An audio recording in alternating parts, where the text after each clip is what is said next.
Guitars are hot in our country. People have really been playing guitars, and young people get and play guitars. Well, the most famous guitar company, I guess Fender may be with some people, but the most famous guitar company in America is the Gibson Guitar Company.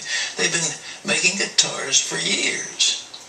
Would you believe federal agents armed with guns raided the Gibson Guitar Company and began to charge them with some kind of a federal crime? We're going to tell you about that. And you know, you could be a federal criminal. If you're over 18, the chances are you're breaking some law and you just don't even know about it. Washington has created so many laws and regulations that virtually anybody in this country can be prosecuted for a federal crime. There are over 350,000 when you consider the agencies that have criminal sanctions attached. And you may not even know that law existed. But it's happening to people all across this country, including the head of one of America's most famous businesses. John Jessup has the shocking story of the raid on the Gibson Guitar Company.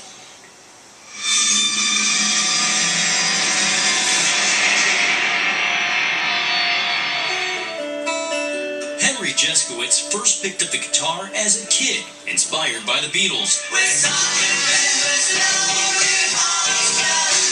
His journey to the top of the music industry captures the idea of the American dream, saving a legendary company from going out of business, Gibson Guitars. I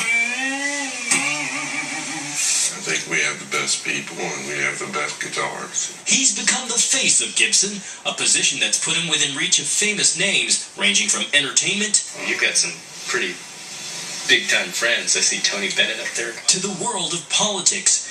But these days, he's often strumming the blues. With his company mired in the middle of not one, but two federal investigations. Early in the morning, I got a call at home from Leanne. She said, there are 5 government guys in your office. The most recent happened last August, when armed special agents from the Fish and Wildlife Service and the Department of Homeland Security raided their factories and corporate offices. They removed computer hard drives, records, and about $1 million worth of equipment and raw material without any explanation. They said they couldn't tell me because that was sealed. I said, you're here with guns and you can't tell me why? And they said, that's right. 5 months later, Gibson still knows very little about the investigation. Jeskowitz has been vocal, calling the government a big bully, abusing its power and violating his legal rights in due process.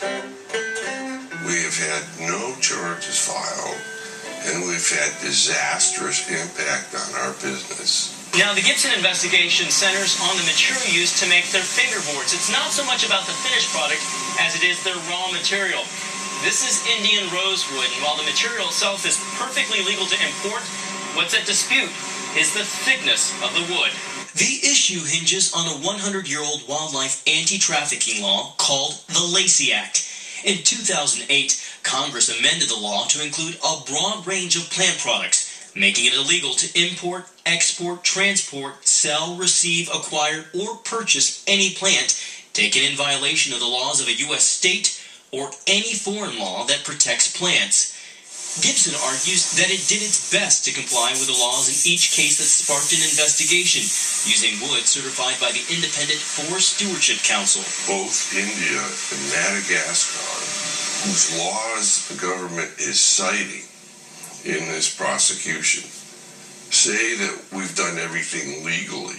Jeskowitz says unelected environmental attorneys at the Justice Department think otherwise and appear to be working toward a conviction for using the wrong tariff codes for the wrong size of wood, a conviction that could result in huge fines and the possibility of prison time. And if you think the government is going after Gibson because it's a multi-million-dollar corporation, you're wrong. They go after the little guy too. Just ask Krister Evertson. One moment I'm making plans what to do, and then the next moment I'm staring down the barrels of machine guns. From the age of 9, he became fascinated by science, earning awards and winning prizes for his work. He eventually started his own company, working to make hydrogen fuel cells more efficient. But in May 2004, he says his American dream turned into a nightmare when two SUVs filled with SWAT agents ran him off the road and arrested him. The only thing that mattered was, what are they going to do with me? Are they going to throw me in jail? Are they going to let me go? Are they going to shoot me? And what did he do? He attached the wrong shipping label to a package of raw sodium he sold on eBay, a violation of the Hazardous Material Transportation Act. That charge was a technicality which Everson fought and won. While a jury acquitted him, the government wouldn't give up.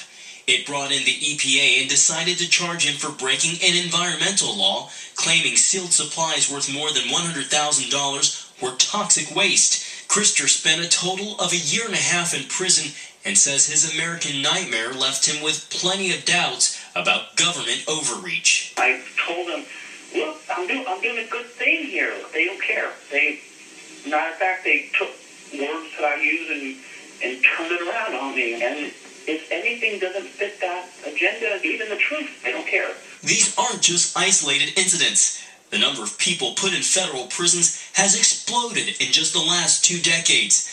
Many of them caught in a web of federal laws that they didn't even know were crimes.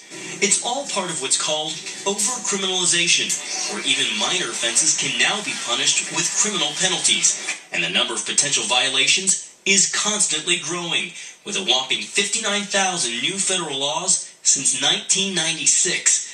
Critics point to Congress for imposing far too many of these penalties and laws and regulations that cover virtually every part of life. But many in Congress don't realize the impact of these laws when it's time to cast their votes. So if I apply this law to this process in Congress, I say they're guilty. It doesn't matter that they didn't know. Put them in jail. Experts say overcriminalization and overzealous enforcement of laws like the Lacey Act not only breed contempt for the justice system, they say it's bad for business. It has an effect on anyone who owns the company. It has an effect on the employees who work at the company. If it's a publicly held company, it has an effect on the shareholders. Timothy O'Toole, a Washington-based attorney specializing in federal criminal laws, says he's had business clients who've been spooked by the vast network of laws and regulations. Some of them have just decided it's not worth it. That is, it looked like the foreign market would be very profitable for them, but because of all of the additional requirements that would then apply to the American companies, they just decide not to do it. So those requirements and regulations hurt American businesses, profits, and job growth. The Small Business Administration estimates regulations cost the economy $1.7 trillion a year. The case against Gibson carries wider implications, affecting other music and furniture makers and any company that uses rare wood. So it causes you to say, why Gibson? And have you gotten any answers on that? No, we have not. Tennessee Congressman Marsha Blackburn is backing legislation that would fix the problems companies like Gibson are facing. There is a company, an iconic American company, who creates a product here. And they are facing the uncertainty and the overreach and the heavy hand of the federal government, and it is completely standing in the way of their ability to do their job. Jeskowitz is a conservationist, and he still supports the overall goal of the Lacey Act to preserve and protect wildlife. But he warns if the law stands uncorrected, it could create even more victims of federal prosecution when it comes to declaring wood-based products Americans carry while traveling. So if you had a guitar and lipstick, that's 2 separate forms. And they could fine you $100,000 each, confiscate each, and then up to a year in prison for filling the form out incorrectly. He says that's why he's taking a stand and speaking out, trying to make sure America remains the sweet land of liberty and not a nation of criminals. Democracy means that each and every one of us is responsible for this country and what happens. If we don't have citizens that stand up and become part of the process to make it better, then we deserve what we get. John Jessup, CBN News, Nashville.